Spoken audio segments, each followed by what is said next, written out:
मेरी शुरुआत थिएटर से हुई थी तो मैं बहुत ही हमेशा प्रोएक्टिव रहती हूँ कि कुछ भी थिएटर से रिलेटेड हो तो हमेशा आगे जाना चाहिए। और मुकेश छाबड़ा जो कास्टिंग डायरेक्टर हैं वो भी शुरू से थिएटर से जुड़े हुए हैं। आई थिंक वो बहुत ही अच्छा इनिशिएटिव है to present theatre and I think best luck to him and his whole team because बहुत मुश्किल है जो ये कर रहे हैं and I am glad that he is able to do such a beautiful big festival with so many people support. आपको theatre explore करने का मौका मिला है प्रोफेशनली अगर मिला है तो? बिल्कुल, इनफैक्ट मेरी शुरुआत थिएटर से हुई थी तो पहले 2-3 साल मैंने थिएटर ही किया था। अब इतना मौका नहीं मिल पाता है बट आई फील जब भी ब्रेक मिलेगा तो I definitely love to go back to theatre. Let's stick to the festival, not so much better. Yeah, thank you.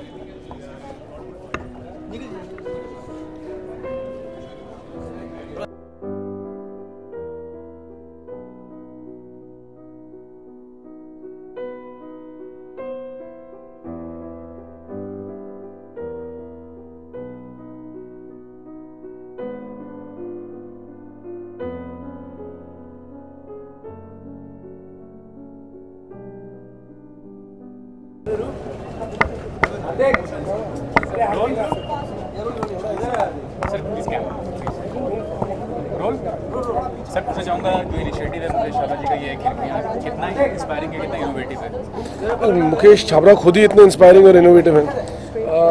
पिछले कुछ सालों में अगर आप कोई भी अच्छी फिल्म देखें उस फिल्म के साथ मुकेश छाबड़ा का नाम जुड़ा है ही। और इन्होंने इतने नए कलाकारों को मौका दिया है, एक प्लेटफॉर्म दिया है और एक रिकग्निशन दिलवाई है। शायद ही किसी कास्टिंग डायरेक्टर ने ऐसा काम किया हो पहले। अगर इन्होंने अपने आप को इस खिड़कियाँ के साथ एसोसिएट किया है तो यकीनन दोबारा ऐसा मौका लोगों को मिलेगा और मैं उसे बहुत बहुत बधाई देना चाहूँगा इसके लिए। आप भी एंटरटेनमेंट इंडस्ट्री के पार्ट है, आपको थिएटर एक्सप्लोर करने का मौका मिला स्कूल डेज, कॉलेज डेज या कभी भी प्रोफेशनल लेवल पे? नहीं, मुझे ऐसा मौका नहीं मिला और शायद मुझ में उतना कॉन्फिडेंस भी नहीं होगा कि मैं स्टेज पे जाके लाइव परफॉर्मेंस कर सकूँ लोगों के सामने। ये स्टेज और थिएटर एक अलग ही जानवर है और you have to be a really brave actor to be able to do it. Fitoor आ रही है तो फितूर का भी आगे क्या प्रमोशन स्ट्रेटजी है कि कैसे प्रमोट करने वाला है फिल्म को? अभी तो 1 महीना रह गया है, गाने चल रहे हैं हमारे टीवी पे और अभी वो तो मार्केटिंग टीम ही बताएगी क्या इनका स्ट्रेटजी है। तो आपके करियर के हिसाब से बहुत स्पेशल फिल्म है फितूर में भी, जो बैकड्रॉप है कश्मीर का थोड़ा सा स्पेशल है आपके लिए as a director? I mean हर जो फिल्म आदमी बनाता है वो स्पेशली होती है, बड़ी छोटी जैसी भी हो, जान तो लगी जाती है उसमें और अपने बच्चे जैसी होती है। तो मुझे उम्मीद है कि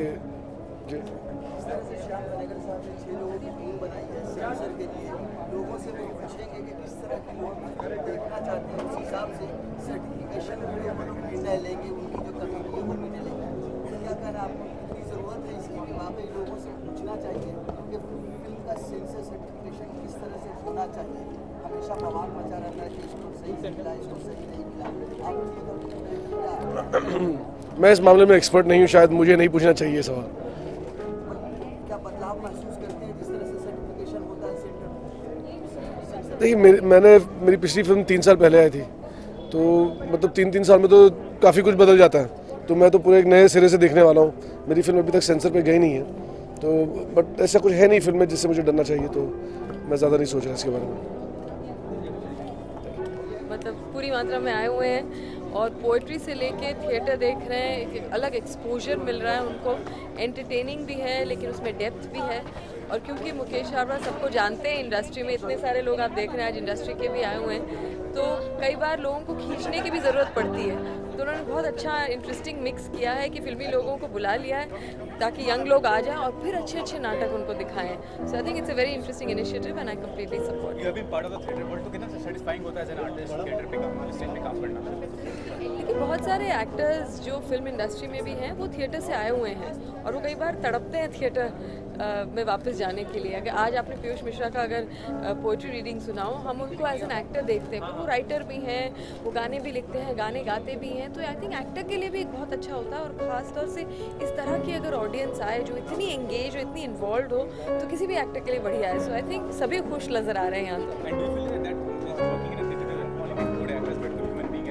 काफ़ी एक्सपोज करने देखिए, गुड ह्यूमन बीइंग और गुड आर्टिस्ट ये कहाँ तक हमेशा होता है, मैं कोई ऐसे जनरलाइज स्टेटमेंट नहीं देना चाहती.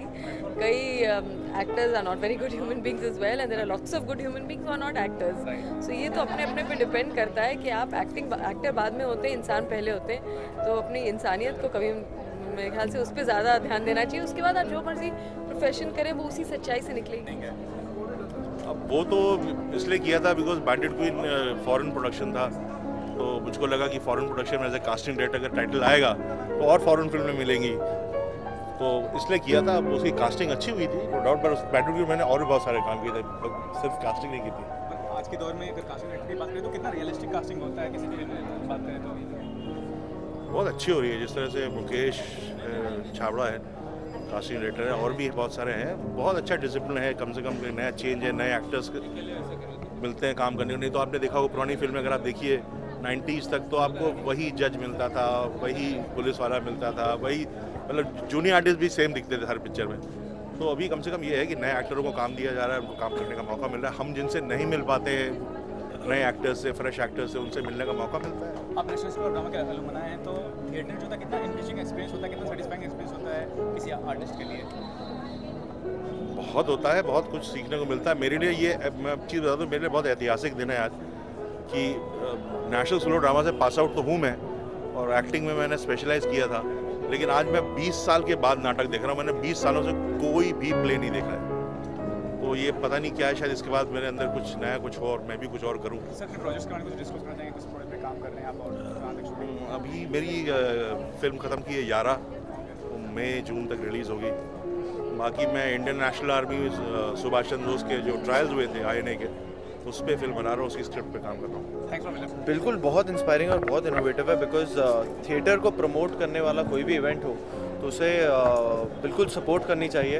एंड जिस कदर का मैं टर्नआउट देख रहा हूँ यहाँ पे, इट्स बीन फैबुलस कि जिस तादाद में लोग आए हैं सपोर्ट करने. पीयूष भाई का बहुत बहुत बहुत अच्छा परफॉर्मेंस था, अभी उन्होंने कविताएं पढ़ी, तो ये एक तरीके से आपको हमेशा एक एज एन आर्टिस्ट इंस्पायर करके ही छोड़ती हैं. आपकी बात करें तो प्रोफेशनली कभी एक्सप्लोर करने का मौका मिला थिएटर मीडियम को, और जब मिला तो कैसा फील? जी बिल्कुल, मेरी एक्चुअली शुरुआत हुई थी, मैंने अनुराग सर को गैंग्स ऑफ वासेपुर में असिस्ट किया था, और वहाँ पे जिस कदर के एक्टर्स इन्वॉल्व थे तो उनसे मैंने सीखा कि थिएटर की कितनी इंपॉर्टेंस होती है एज एन एक्टर. तो उसके बाद मैंने थिएटर की जर्नी शुरू की थी. तो मानव कौल साहब हैं, कुमुद मिश्रा जी हैं, नसीर साहब हैं, और कई 3-4 एक्सपेरिमेंटल नए ग्रुप्स हैं, उनके साथ मैं थिएटर करता आया था, साथ साथ में ऑडिशन दे रहा था. तो वहीं से मेरी जर्नी भी थिएटर से ही शुरू हुई है. मसान के बाद जी जी जी जी मैं बिल्कुल नहीं, ट्रेलर को, ज़ुबान के ट्रेलर को एक बहुत अच्छा रिस्पांस मिला है. एंड हम बहुत एक्साइटेड हैं एज ए टीम. 4 मार्च को फिल्म रिलीज़ हो रही है. ट्रेलर को बहुत अच्छा रिस्पांस मिला है. अब अगले हफ्ते गाने भी निकलने शुरू हो जाएंगे, तो लेट्स सी लोग कैसे रिस्पांस करते हैं. अभी तक अच्छा रिस्पांस आया. Thank you sir. Thank you.